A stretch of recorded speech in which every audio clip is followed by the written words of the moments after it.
पश्चिम बंगाल में चुनाव के नतीजों की घोषणा के बाद से राज्य के विभिन्न जगहों में हिंसा का दौर जारी है।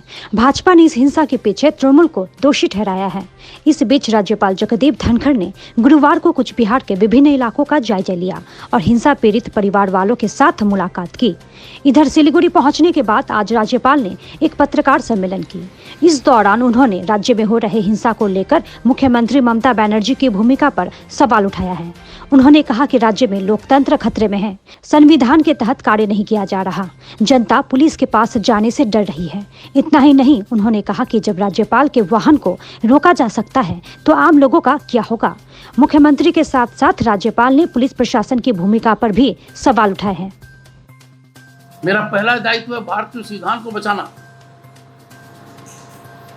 To preserve, protect and defend it, और सेकंड है to serve the people of state of West Bengal. मैंने माननीय मुख्यमंत्री को जवाब दिया कि कम से कम आप मेहरबानी करके इतना तो मानो कि बाबा साहब अंबेडकर का दिया हुआ संविधान सर्वोपरि है। इस संविधान को आप इग्नोर नहीं कर सकते। एक प्रशासनिक आदेश जिसके न सिर है न उसके कोई पैर है, न कोई विधि का आधार है। आश्चर्य की बात यह है कि मुख्यमंत्री को इस प्रकार के आदेश की जानकारी पहचान 18 महीने तक नहीं हुई। वो तब हुई उनसे पहचान जब मैंने जनता के आंखों पहुंचने की कोशिश की, आंखों से आंसू पहुंचने की कोशिश की। मैं कूच बिहार गया, हेलीकॉप्टर से उतरते ही मैं लगातार शाम के 6:30 बजे तक उन सब स्थानों पर गया। मेरा आंकलन गलत था। जो स्थिति मैंने सोची थी उससे ज्यादा भयानक थी, ज्यादा भयावह थी। आप समझ सकते हैं राज्यपाल पर क्या बीती होगी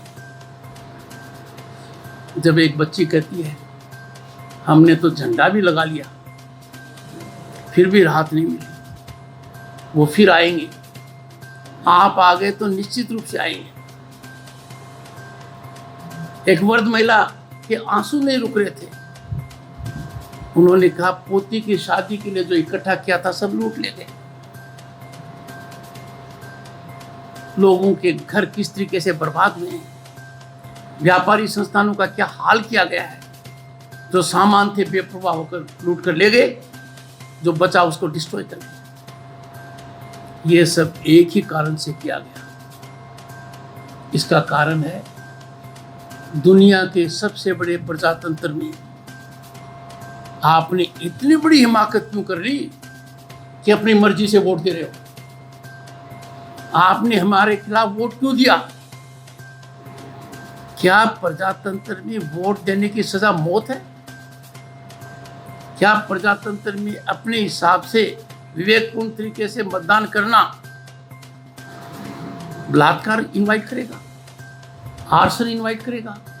वहां के कलेक्टर थे, वहां के एसपी थे, और जिस प्रांत में मैं राज्यपाल हूं वहां वो नदारत है। यह संकेत देता है कि इंडियन एडमिनिस्ट्रेटिव सर्विस और इंडियन पुलिस सर्विस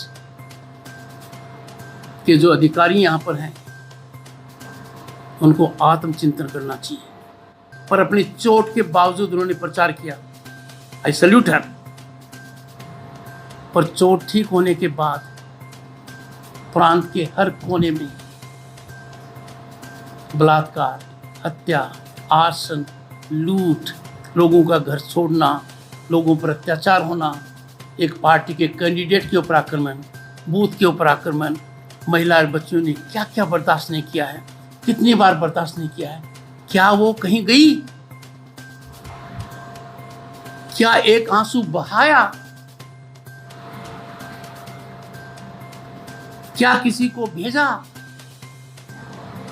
क्या कंपेंसेशन का सोचा? यदि अगर राज्य के राज्यपाल की गाड़ी को रोक सकते हैं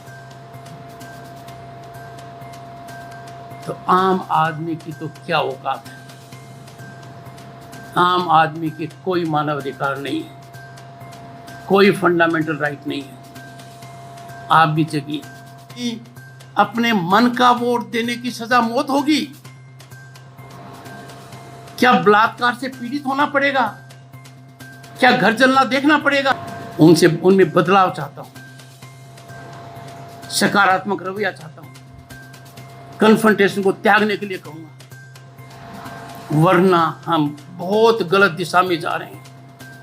इतनी गलत दिशा में जा रहे हैं कि वहां से वापस लौटना बहुत मुश्किल हो जाएगा।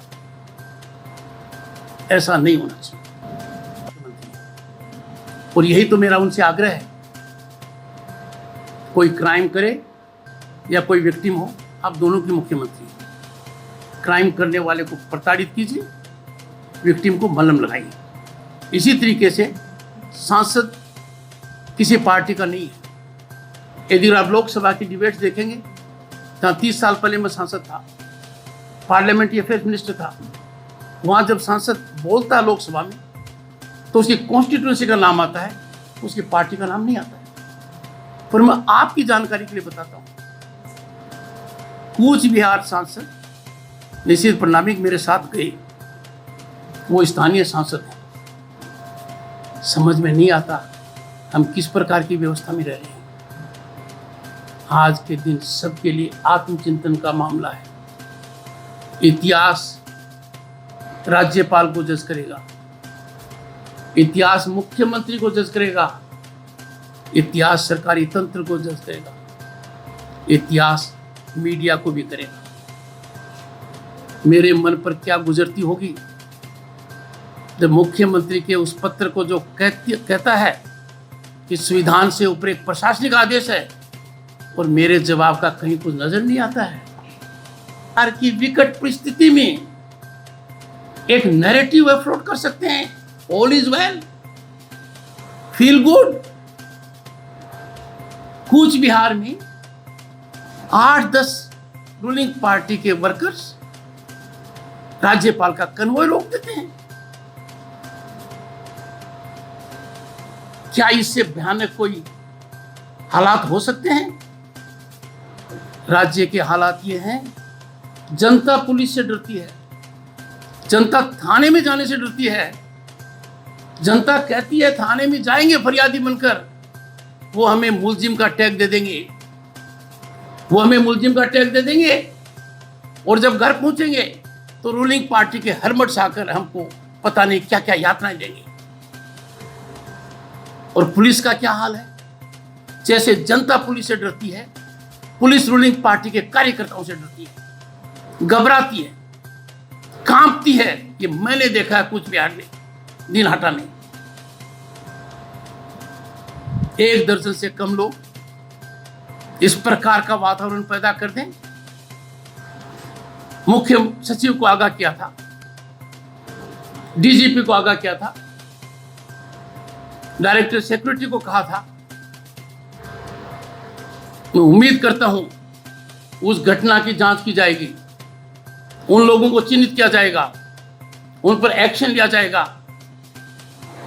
कलकत्ता जाकर मैं इस विषय में एक निर्देश जारी करूंगा ताकि इस प्रकार के हालात दोबारा न हो। कल्पना से पूरे दृश्य मैंने देखा,